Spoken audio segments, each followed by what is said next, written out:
All right, I did my vaccine inequity entrepreneur as Jake Glanville and his company Centivax. Vaccine inequity and global immunization gaps. Vaccine inequity remains one of the biggest challenges in global healthcare. Many low-income countries still lack access to essential vaccines due to high costs, limited manufacturing, and dependence on cold chain storage.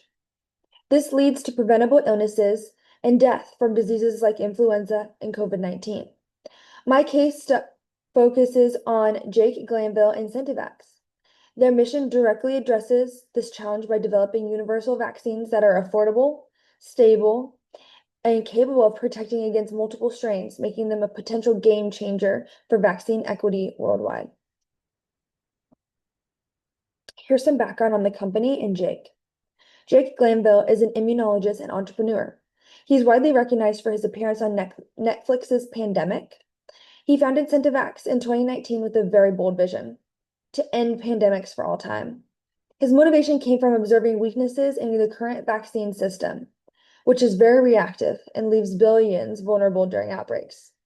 In 2024, Centivax secured $45 million of Series A funding led by Future Ventures to advance its universal flu vaccine into clinical trials and expand the portfolio to include coronavirus and antitoxin vaccines. Here's the proposed solution. Centivax's core innovation is its universal vaccine platform. Unlike traditional vaccines, which target specific strains of illnesses, Centivax uses computational immunology and antigen engineering to target conserved viral regions that do not mutate easily. The universal flu vaccine, for example, aims to provide protection against all current and future strains with a singular shot. This reduces the need for annual reformulation. These vaccines are also being designed to be shelf-stable and cost-effective, removing cold chain and affordability barriers for low-income countries. So these are the measurable results. Centivax has already shown promising preclinical results. Its universal flu vaccine demonstrated cross-strain protection in animal models. The vaccine is expected to enter phase 1 human trials in 2025.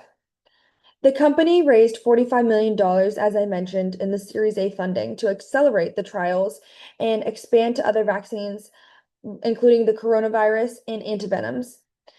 If successful, Centivax could significantly reduce flu-related deaths.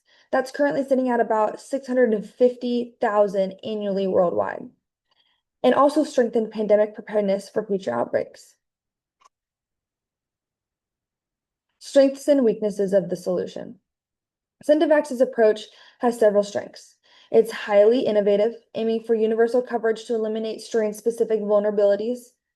It's focused on shelf-stable, affordable vaccines that address equity concerns for low-income countries. And by being proactive rather than reactive, it strengthens pandemic preparedness. However, there are some challenges. Developing universal vaccines involves extremely high research and development costs and complex regulatory approval processes. Global adoption may also face infrastructure and political barriers, especially in regions with weak healthcare systems. Overall, this is, stuff that Jake's team has to tackle, and clearly they have by obtaining that $45 million in funding, and I'm sure they will continue to advance. Here are the references, and thank you so much for listening.